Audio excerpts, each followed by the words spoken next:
Bien le bonjour, aujourd'hui on va parler de majorette. Je reste dans l'idée de faire des vidéos un peu plus courtes que d'habitude, donc on va en présenter trois et demi.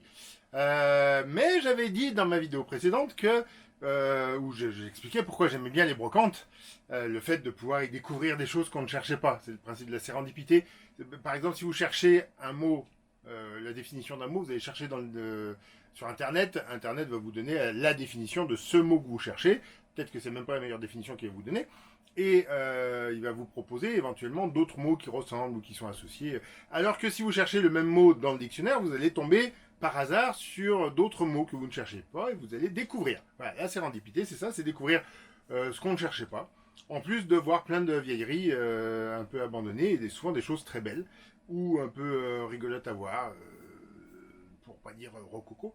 Et ça marche aussi pour les petites voitures. Alors les majorettes, on les cherche un peu plus facilement, et donc on peut chercher une majorette en particulier. Et là, je vais vous présenter celle-ci, pour commencer. Voilà, vous la voyez pas, on va la voir mieux en gros plan. Il s'agit donc d'une motoneige. Attendez, je sais pas comment la tenir pour qu'on la voit bien. Voilà, c'est une motoneige. Majorette a fait des motoneiges. C'est un modèle qui est un petit peu recherché. C'est un modèle que moi je n'avais pas du tout. C'est assez rigolo. Bon, bah, c'est une motoneige des années 70. On la voit. Ça fait vraiment penser. Il y a un album de Michel Vaillant où ils font une course de motoneige. Et Steve Warson et Claire Regazzoni se mettent un peu en l'air là-dessus. Euh, alors, avant de dire pourquoi j'aime pas les brocantes, vous voyez, là, ce qui est rigolo, c'est qu'ils ont mis un caoutchouc là pour imaginer la chaîne, et donc ça peut faire le tour. Mais ça peut pas rouler, c'est pas un jouet qui peut rouler.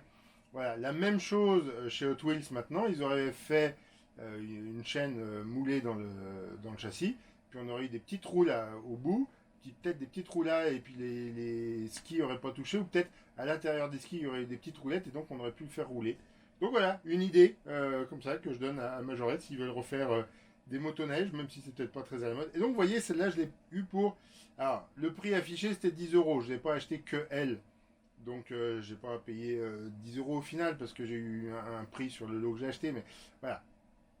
Dans l'idée, elle valait 10 euros. Aujourd'hui, ça, je peux la trouver pour moins cher sur internet. Et pour 10 euros, je pense que je peux trouver la même.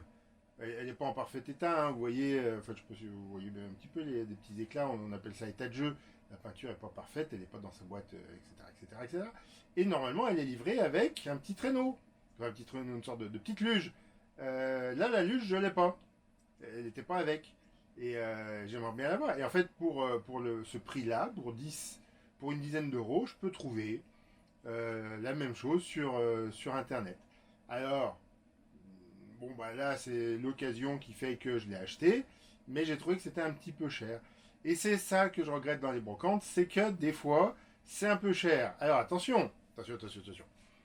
Je comprends que ce soit un peu cher. Je m'adresse à des. Enfin, sur une brocante, je vais voir des professionnels.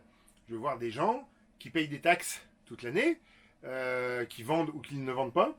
Je vais voir des gens qui viennent parfois de loin, parce qu'en tant que professionnel, on vient pour une brocante un peu spéciale depuis l'autre bout de la France. Donc il y a des frais. Il y a des frais pour entreposer leur stock, il y a des frais pour payer le mètre linéaire, etc., etc. Donc il y a des frais qui font que au final, ça revient un peu plus cher que des choses qu'on pourrait trouver au même prix, voire moins cher des fois sur Internet. Donc j'aime bien Internet. Et pourtant, quand on lit les blogs des spécialistes des bourses de jouets, ils disent ah ouais, mais avec eBay, les prix sont envolés. Alors oui, c'est vrai qu'avec eBay, il y a le principe de l'enchère, donc c'est le meilleur c'est le plus offrant, hein, c'est celui qui met le plus d'argent, donc c'est le plus riche. Et du coup, effectivement, il y a certaines pièces un peu rares qui peuvent valoir beaucoup de sous à cause d'eBay parce qu'il y a eu une envolée. Mais en fait, il y avait déjà des envolées avant sur certaines pièces quand c'était dans des enchères en salle avec le principe du téléphone. Et de la même manière, il y en a pas mal qui en parlent, hein, qui collectionnaient depuis 10 ans. Ils ont vu les tarifs sur des majorettes, par exemple, augmenter parce qu'il y a de plus en plus de gens qui s'intéressent aux majorettes ou aux Wheels. Et un petit peu moins de gens qui s'intéressent aux Dinky Toys. Donc, par exemple, les prix des Dinky Toys ont tendance à commencer à baisser. Parce que tu vois une Dinky Toy à 125 euros. Aujourd'hui, tu dis, moi, Si elle était en parfait état avec la boîte à ce prix-là, oui, mais dans cet état-là, non, je la prends pas. Et en plus, maintenant, tu peux aller chercher en ligne et puis trouver des sites de cotation et te dire, bah, la cotation 125 euros, ouais, c'est le prix avec la boîte. Donc, elle vaut 100 euros. Moi, là, dans cet état-là, je vais peut-être essayer de chercher à négocier à 80-90. Est-ce que je vais la payer à ce prix-là ou est-ce que je vais aller chercher sur Internet pour en trouver une moins bien, peut-être un peu moins, un peu, on va dire un peu moins bon état, mais un peu moins bien conservé, mais qui se revend moins cher. Grande question. On revient sur les majorettes. On avait dit 3 modèles. Il m'en reste 2 à vous présenter. On va commencer avec celle que j'ai présentée là rapidement. Qui est un buggy. Alors, je ne sais pas très bien quoi en dire. Là je l'ai eu pareil, à peu près au même prix que si je l'avais acheté sur Internet. Donc sur Internet, je l'aurais payé moins cher, mais avec les frais de port, ce serait revenu au même prix. Des buggy majorettes, j'en avais quand j'étais gamin, je les ai pas retrouvés. J'avais ce Dune buggy qui était, j'en ai déjà récupéré plusieurs, mais qui était jamais en parfait état. Là, lui, même s'il n'a pas la boîte, il a de la poussière. Il n'y a pas un, si, ouais, il y a quelques éclats là dans là, c'est vraiment de l'ordre du détail, mais on ne se rend pas compte quand on le regarde comme ça. On voit quasiment pas un pet de peinture, donc on se dit, bah, il est nickel. Surtout, il a les 2 phares, il a la capote. Grande question, est-ce que ça, c'est censé représenter un Meyer Manx ou est-ce que c'est censé représenter un baboulin? Puisque ils ont fait des gros, des buggy plus gros chez Majorette et c'était clairement un baboulin. Donc c'était un fabricant, un constructeur qui était du côté de Grenoble jusque dans les années 80. Après, ça a été repris par quelqu'un d'autre, je crois, mais voilà, ça n'existe plus depuis quelques temps. Donc c'était le principe. Alors, le Meyer Manx, le buggy, j'en ai fait une vidéo. Donc c'était de reprendre une mécanique et un châssis de Volkswagen Coccinelle et puis avec une carrosserie plus légère pour aller plus vite dans le sable et donc pouvoir gagner des petites courses, des petites barras. Et le Meyer Manx a donné naissance à des tas d'autres buggy sur base Coccinelle. En France, on avait le Sauvra par exemple, parmi les plus connus, qui a même été vendu un temps homologué neuf. Et le baboulin, c'était un châssis plutôt orienté tout-terrain, voire trial, mais potentiellement avec un moteur de Coccinelle, mais tu pouvais mettre un moteur de V6 Alfa Romeo si tu voulais dedans. Et en revanche, donc là où je pose la question, c'est que le baboulin, normalement, là, l'ouverture est censée être un peu plus échancrée que ça, mais encore une fois, c'est tout petit, c'est un jouet, et c'est pas écrit que c'est un bab, c'est juste écrit que c'est un Dune Buggy. Donc, est-ce un bab ou pas? Je ne sais pas. S'il y a des gens, voilà, les experts en majorette, la porte est à vous. Donc celui-là, prix à peu près le même prix qu'Internet, ça un poil plus cher. Et une autre, un peu plus chère, c'est elle qui a déclenché l'acte d'achat. C'est une R18 avec ce petit auvent là, je ne sais pas comment ça s'appelle, parce que derrière, on y met une caravane. Alors la caravane, elle est cassée. Vous voyez que l'anneau, là, il a été remplacé par du fil de fer. Ça tient avec du scotch. C'est une caravane Dig. C'est rigolo d'avoir une marque de caravane parce que toutes les caravanes enfin aujourd'hui, est-ce qu'on va te mettre la caravane, la marque de la caravane si on te fait une miniature de caravane, je suis pas sûr. Et surtout, ce qui m'intrigue, c'est que alors, il y a eu plusieurs types de caravanes qui ont été présentés chez Majorette, mais la Dig, faut croire qu'elle était vraiment emblématique en France parce que nos rêves en a fait. Et je ne sais pas si Solido en avait pas fait aussi à un moment donné. Bon, bref. Du coup, l'idée, c'est que quand tu mets la voiture devant la caravane, et ben, tu as ce petit saut de vent pour que ça fasse moins de prise d'air sur la caravane. La voiture est dans... Alors, la couleur est magnifique.